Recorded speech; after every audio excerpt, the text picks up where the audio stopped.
Today, I want to talk about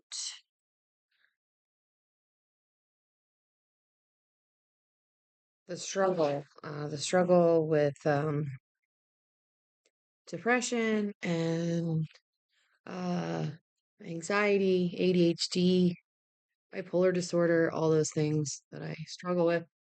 And I want to talk about how to naturally prevail through them. I think it's very hard to do without a therapist, without a life coach, which is why I do life coaching, is I want to help other people get through what I've gone through because I ended up um becoming addicted to drugs over the fact that I was not properly being treated for the mental illness issues I had. So I want to talk today about what you can do. I've been doing a lot of research on things. I stumbled across this ketamine video, ketamine infusion, which seems interesting, except it seems too close to drug uh, use to me. So it's probably not something I would do. But it seems to make people feel connected. Uh, and I kind of feel that way already. Because I suffer from bipolar, so I have manic episodes that make me feel super connected, but also super disconnected because most people don't like me when I'm elevated. Same reason people didn't like me when I was on drugs, because I will call a spade, and I don't care what people really think. I don't have so much of a filter, but I am overly complimentary and nice.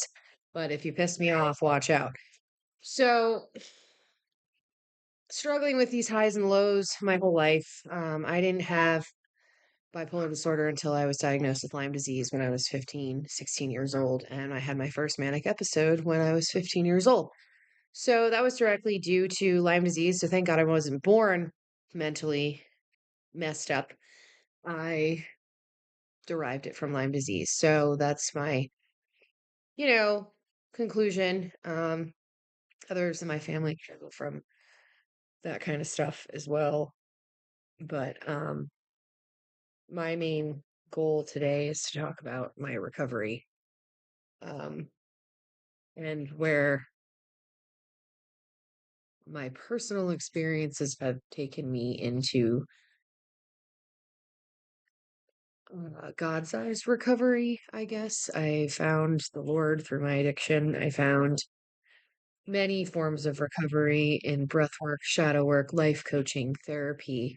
I suggest if you are highly addicted or even moderately, you see a therapist, get a doctor, a psychiatrist, because most addictions are linked to um, a mental illness, because we're trying to feel better, we're trying to self medicate, but it's not the answer, because it's actually the next thing that's going to derail you in your life and continue to keep you from your purpose of what your life is about. And that was what brings me to my next point, which I am a purpose life coach. I help you find the purpose in your pain. I'll go back with you and sift through your past with the objective of trying to help you find the purpose in your life. I'm not a therapist. I do not have a degree in psychology or anything like that, but I do have a certificate in coaching, which I am certified in transformational life coaching. And what I do is I help people discover what their true purpose is. Because the first thing when you come out of addiction or alcoholism or anything like that, or depression, you need a purpose. And we all have one, and some days it might be as little as, oh, you know what? I smiled today and I got out of bed and I made that bed. It's the first step into the next right thing, which is a slogan in Al Anon and NA and AA. Always do the next right thing and always remember what you can't change. Have the courage to change the things you can and the wisdom to know the difference. The serenity prayer is very important here. A lot of good tools that I've learned over the years that have helped me to stay sober and to stay consistent. Now, I can't say I've never had a craving to do drugs again. I have passing, fleeting emotions connected to it, which I believe are mostly linked to the memories of the addiction of that I had with my fiance. I missed the, euphoric moments we had together and the conversations and the deepness of it all. But I don't miss the violent outbursts and the emotional abuse and physical abuse that followed a few days later after not sleeping from using drugs.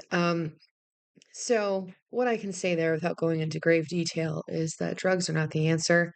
Exercise is the answer. Get addicted to the right things. Get addicted to personal growth. Get addicted to, self-care and loving and serving others. Because when you serve others, you give back to yourself because that beauty that you see in them is one of the greatest things that you can feel.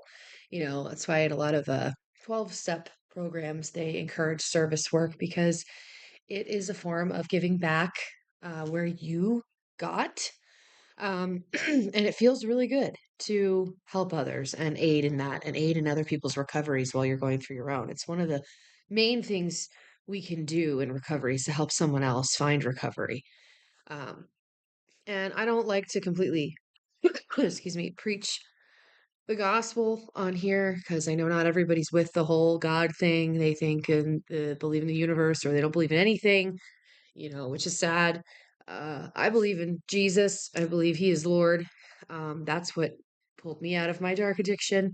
Now, it wasn't easy for me at first. I was in a program. I was like, why do we talk about Jesus all the time? Now I get it, but I won't shove it down anyone's throat. I believe you come to him when you come to him. It shouldn't be forced. It should not be about control and power. It's about relationship, not religion. So when you decide you're ready to understand some things and maybe follow some of his principles. It's about love and light and not being deceived by something that seems like light. And that's what addiction can do to you. It can make you see things in such an enlightened way and really it's just the work of the enemy, the devil and evil forces that are telling you something that is presented as a very enlightened, whoa experience, but really what it is your downfall. So be very careful, which is why I'd be afraid to try ketamine, even in a medical procedure. Um, just because I don't want anything triggering old addiction feelings or thoughts, even if it was regulated, I still think it's dangerous. Just something I was interested in looking in, and I might ask my therapist about it this coming week in our session. But I just want to encourage also music. Music is a big thing for me. I'm a huge worshiper. I'm very much into playing instruments. Trying to perfect that, by the way. Singing is my forte. I've been singing since I'm a child. It's the one constant in my life that I know was all from me and my interests because I had a tendency to, just try on any different hat of whoever I was hanging out with or dating. So finding your true identity this week, my therapist recommended to me, build a vision board about yourself outside of relationships, outside your kids, outside your family, just about you. And all these different things came in and I was like, wow, and it really made me self-focus. And I know baptism is about dying to the self, but really it's about becoming more like Jesus. You come out of that water and you are a new creation. You're not your old past. You're not your old shameful, guilty, oh, poor woe is me person. You come out of there and you are a thriver. You're no longer surviving in your mess. You are learning from it, moving forward. And that's the ticket. I also practice a lot of mindful meditation, a lot of spiritual work, energy work. I believe in all that stuff too, which some Christians might knock me for and say, oh, you're messing around with the metaphysical. No, I don't have a bunch of crystals. I'm not sitting here praying to Buddha. Jesus is still my Lord. So any of you that feel that, you can, sit down. I read my Bible every day. I read devotions. I just don't put off the table everything God created, like energy, frequency, and vibration, because those are all scientific things that are real, So I've had a journey where I'm like, oh, you can't do yoga, you can't do this, you can't do that. But that's stupid. Exercise where you see fit and pray while you're doing it. Not everything is evil, not everything is the devil. So those people, they can believe what they want. But, I think it's also just a tactic of the enemy to be like, oh, no, you can't do this, you can't do this. Well, what can you do? What you can do is control your own thinking, your own thoughts, your own mind, and rewire it. Learn how. There's tons of things on YouTube, just like this video, that you can do. I can share a lot of different things, what I like to listen to. I like Joe Dispenza, Mandy Morris, a lot of science things, Joyce Meyer, which is Christian sermons. I used to love Gabby Bernstein. I love Andrew Huberman. He is a neuroscientist. So many different people. And my favorite secular artist is, I have to say, and shout out to her right now, is just Lady Gaga. She is such a love and a light and somebody I aspire to become like. Definitely not an idol, I wouldn't call her, but somebody that is very inspiring to me. She wants to make impact all while making her music, and she's a creative, shocking force to society. Then that's why she did it. She came out in a meat dress because she wanted to shock people and get them to listen. And now her mission is to impact. And I think that's beautiful because I'm on the same mission. We're cut from the same cloth, her and I. And um, I just wanted to share all that with you today and hope that wherever you are, know that someone loves you, God loves you, and I love you. So, hi, I hope you have a great rest of your day. Go birds, but I do appreciate the Chiefs. I love me some Travis and Patrick, but still staying true to the Eagles that run this household here. But either way, I don't care who wins. It'll just be fun to watch with family. So I love you guys. Have a great day, and may God bless you abundantly. Keep looking up.